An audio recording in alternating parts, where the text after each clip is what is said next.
내 상품이 없이 위탁으로만 스토어를 운영한다는 건 정말 서글픈 일이더라고요. 그래서 시작하시려는 분들은 꼭 를 작성할 것을 당부드리고요. 잘 팔아보겠다고 촬영도 하고 상세 페이지도 심혈을 기울여 작성하고 마케팅 기획까지 다 했는데 저처럼 뒤통수 맞으시면 너무 허탈하잖아요.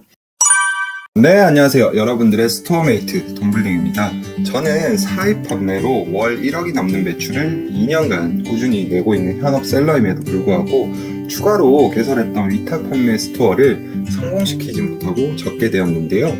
이 영상을 만들게 된 이유는 정말 많은 분들이 아직도 일부 성공한 케이스만 보고 너무 쉽게만 생각하시고 도전하시는 것 같아 현업 셀러로 활동하고 있는 입장에서 위탁 판매의 현실에 대해 가감없이 말씀드리고 치열한 경쟁 속에서 살아남을 수 있는 현실적인 방법에 대해 말씀드리고자 합니다. 일단 위탁 판매를 준비하시려는 분들을 위해 판매 구조에 대해 먼저 말씀드리면 고객에게 주문이 들어오면 제조사나 공급처에 주문장을 넘기고요. 거기서 알아서 제품을 보내주는 방식으로 돈을 버는 구조입니다. 디지털 노마드를 완성시켜주는 위탁 판매의 장점은 다음과 같습니다. 첫째, 무자본 무재고로 리스크가 없다. 둘째, 장소에 구애받지 않고 어디서든 돈을 벌 수 있다. 셋째, 택배를 직접 싸지 않아도 된다.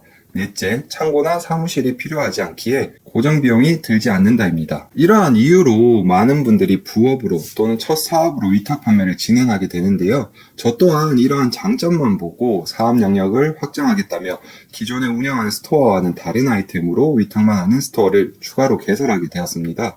판매 경험이 있었던 터라 전혀 다뤄보지 않은 카테고리의 아이템이었지만 첫 달 만에 바로 매출이 300만 원 정도 나오게 되었고 한 3달 만에 매출 1000만 원 정도의 순익 200만 원이 나오더라고요. 이대로만 가면 목표치였던 순익 500까지 금방 갈 수 있을 줄 알았는데 일이 터져버린 거죠. 제 얘기를 잠깐 드릴게요.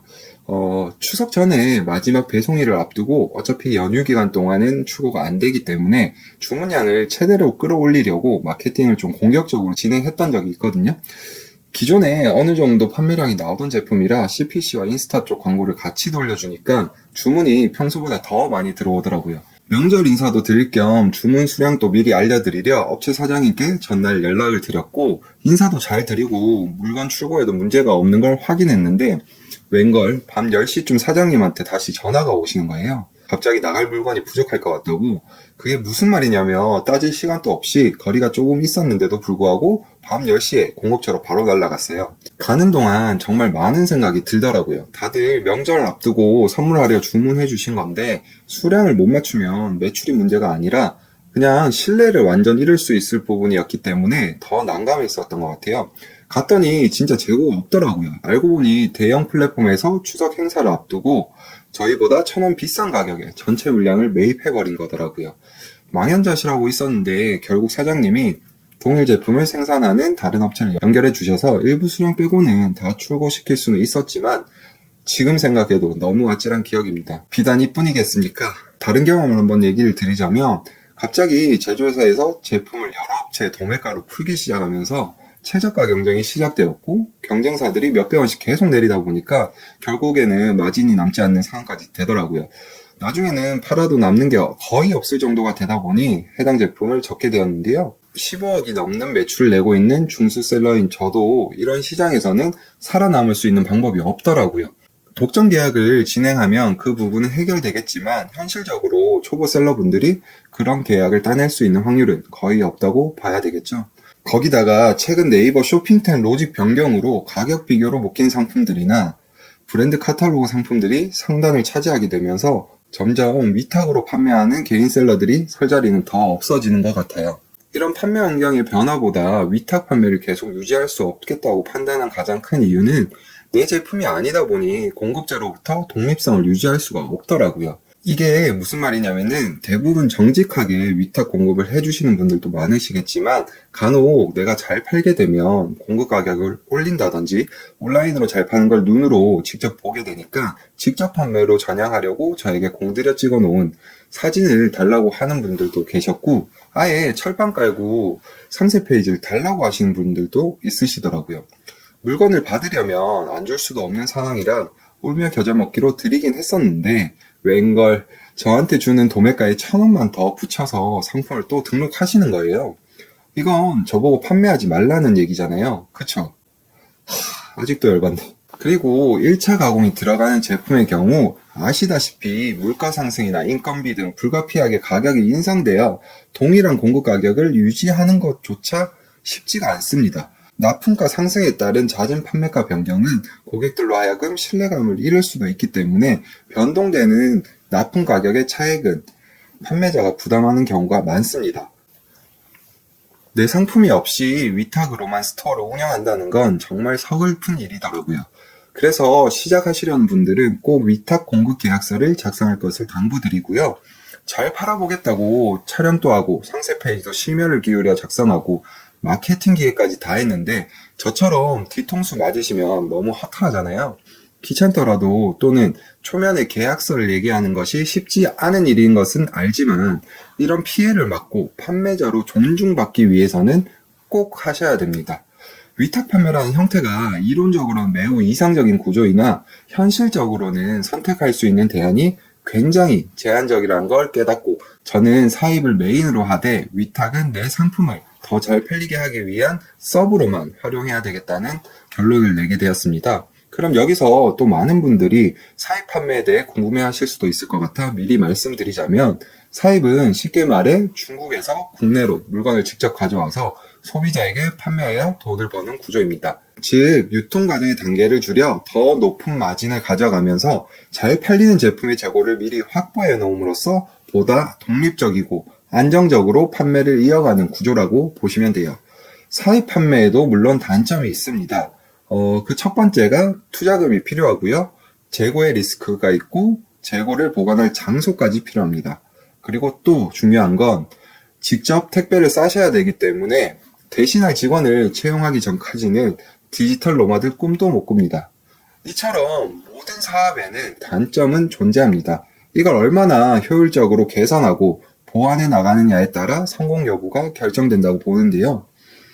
저는 위탁과 사입을 판매하면서 각 운영 형태의 단점은 줄이고 장점은 극대화하고 있습니다.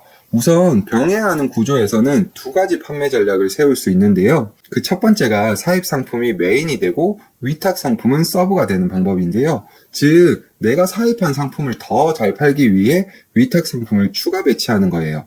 예를 들어 제가 식탁보를 사입하여 판매한다고 하면 관련 상품군 중에 수저 세트나 식기류와 같은 식품 검사가 필요한 제품들을 위탁으로 소싱하여 유입된 고객으로 하여금 같이 구매할 수 있도록 큐레이팅하는 방법입니다.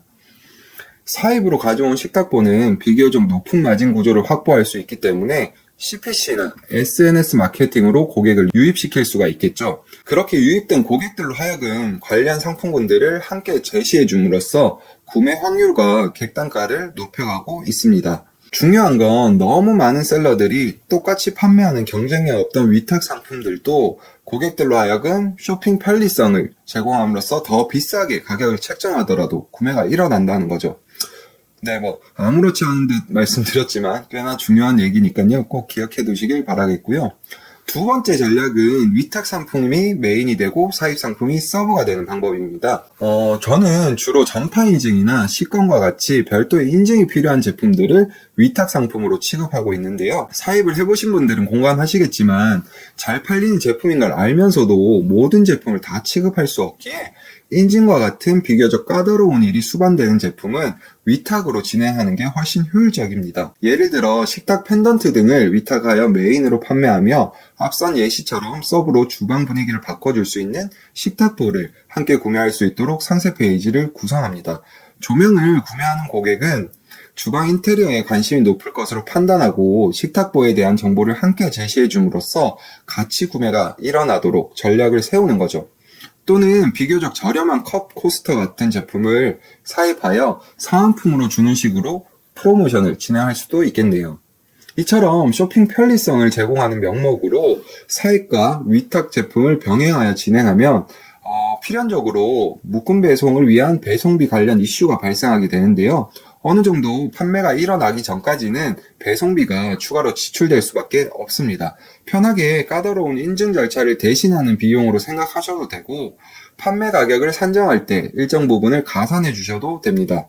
이더줘도 귀찮으시면 그냥 위탁 상품을 소량 매입해서 진행하시면 돼요. 자, 지금까지 제가 위탁 판매를 적게 된 이유와 한계점을 극복하기 위해 병행 운영하는 방법에 대해 말씀드려봤는데요. 여러 유튜버들과 상위 1% 판매자들의 성공 경험담만 듣고 덜컥 위탁 판매를 시작하시기에는 현실은 그렇지 않다는 걸 꼭 말씀드리고 싶었습니다. 많은 분들이 온라인 쇼핑몰 테크트리로 위탁과 구매 대행으로 감을 익히고 넥스트 스텝으로 사입 판매를 추천하는데요. 비교적 셀러가 많지 않던 시절에는 위탁만으로도 상위 노출이 가능했고 신규 진입자들에게도 돌아갈 파이가 있었어요. 그러나 지금 현실은 어떠신가요? 다들 체감하고 계시겠지만 일반적인 위탁만으로는 경쟁하기에 정말 많이 힘들어졌습니다. 요즘에는 소량이더라도 사입이 최소한의 경쟁력을 갖추기 위해 꼭 필요한 시기인 듯 합니다. 매출이 나지 않아 고민이시거나 판매할 상품 소싱이 고민이신 분들 또는 저처럼 위탁업체로부터 갑질이 견디기 힘드신 분들은 꼭 한번 사입 판매를 병행해서 운영해 보시는 걸 고려해 보시길 바랍니다. 오늘도 긴 영상 시청해 주셔서 감사드리고요. 도움이 되셨다면 좋아요와 구독 부탁드립니다. 그럼 안녕.